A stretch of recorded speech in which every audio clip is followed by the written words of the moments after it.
నమ్మకత్వం ఎక్కడ?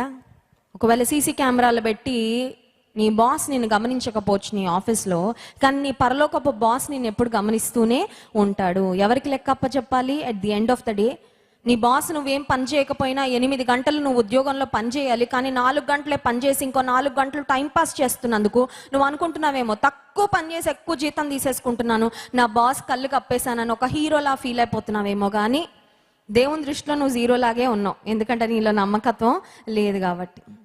అందుకే చాలాసార్లు ఇంకా ఇంకా ఇంకా పైకి వెళ్ళట్లేదు చాలామంది వారి ఉద్యోగంలో. కారణం ఏంటంటే నమ్మకత్వము లేక. దేవుని వాక్యం సెలవిస్తుంది, నమ్మకమైన వానికి దీవెనలు మెండుగా కలుగును. హల్లెలూయా. నమ్మకత్వం ఉండాలి. ఏ విషయాల్లో నమ్మకత్వం ఉండాలి?